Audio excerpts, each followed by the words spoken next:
The Demon. Narrated by Kevin Urban.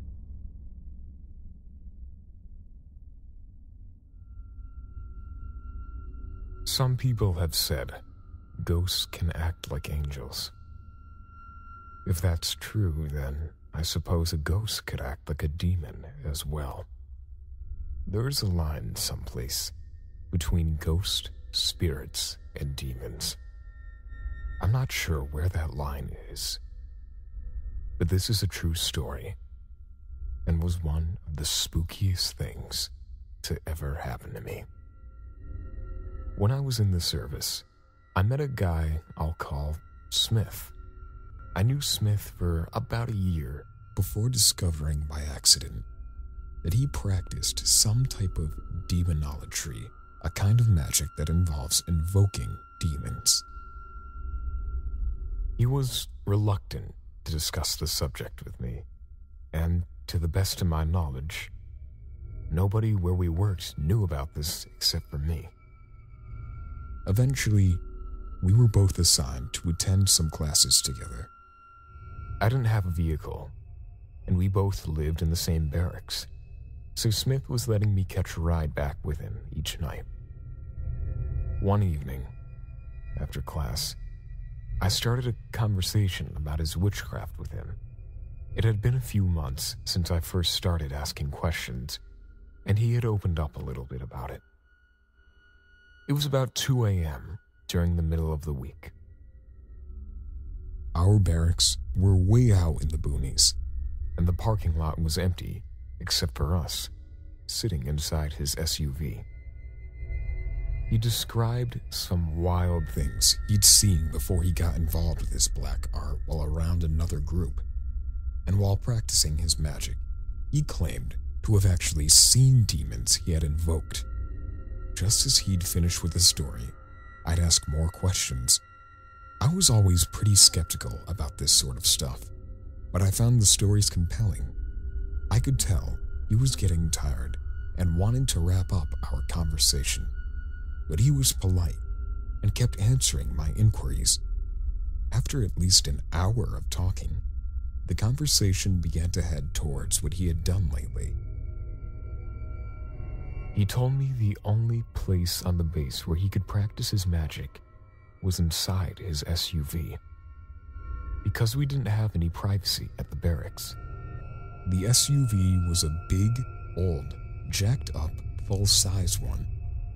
I don't remember the details, but in a nutshell, he said he'd create some type of protective circle before invoking the demon for his spells.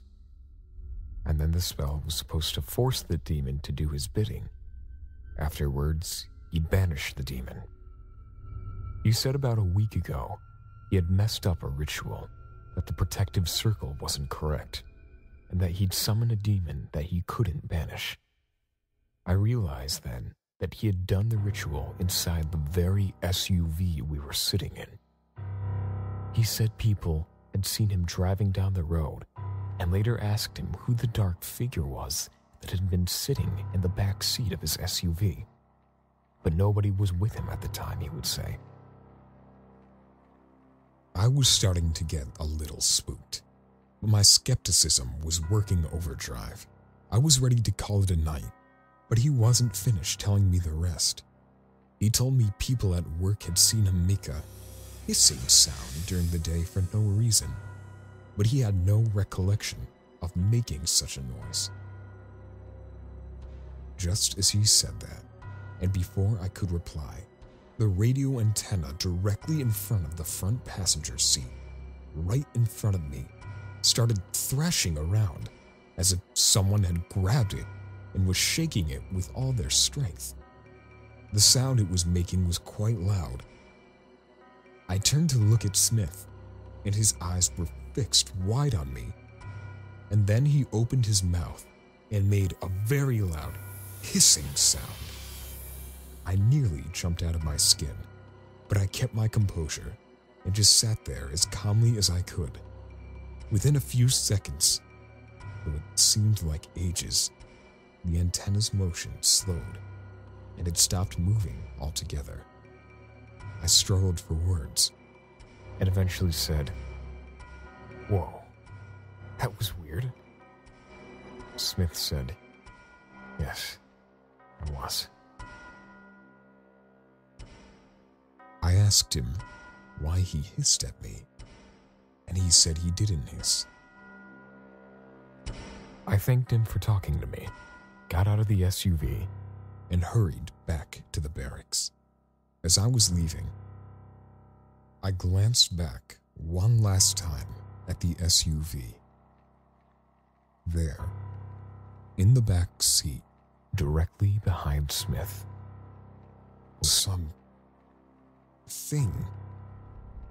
The next morning, Smith and his SUV were gone. I never saw him again, but a guard at the entrance gate, which Smith would have needed to pass through in order to leave the base, claimed he got a look at the occupants of an SUV which matched Smith's as the vehicle swept past him early in the morning. He said Smith was not alone. Altogether, he counted 5 figures in the SUV. Although he confirmed that its pale driver was indeed Smith, he couldn't identify the figure in the passenger seat or the 3 in the back.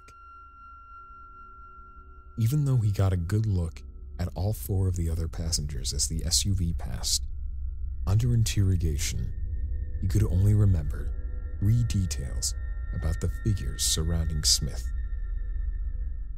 They hissed as they passed by.